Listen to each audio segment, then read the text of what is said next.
This week's Keeping It Real is brought to you by Barnhart. Now, I know I'm going to be judged for this, but here's the story. I was talking with a small group of friends who asked if I would support a certain political candidate, and I told them I would not because I wasn't sure about his character. There was dead silence, and I knew exactly what that meant. He's on our side, they were wordlessly saying, so we don't discuss his character. Not me. I'm old school. My side always includes character.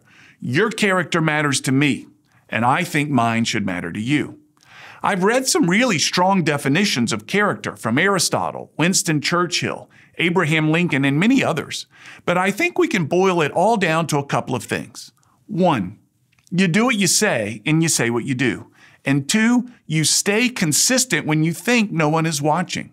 Those 2 things create a pretty solid definition, and it feels like that definition is consistent over time and cultures.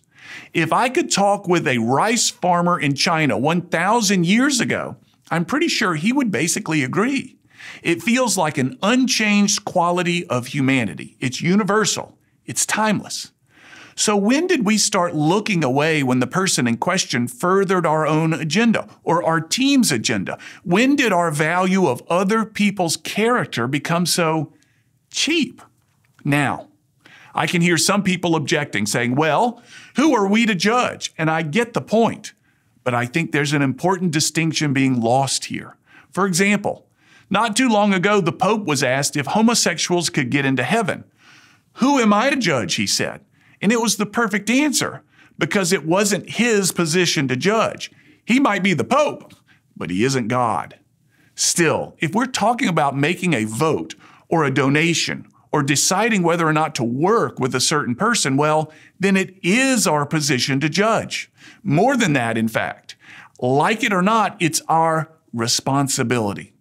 If someone is asking me to invest my money in their company, well, I'd be a fool not to consider that person's character.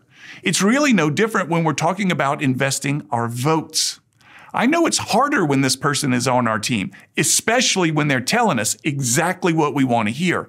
But that's part of what makes it so important. So what's my point? Character always matters. And your character matters to me, and mine should matter to you. And if your argument is, yeah, but Cam, it's different today. No, it's not. It's definitely not. Throughout history, societies have lifted up people of strong character, and they've become role models for the people of their time and heroes of future generations. And we should still be doing that today, right now. I'm Cam Marston, and I'm just trying to keep it real.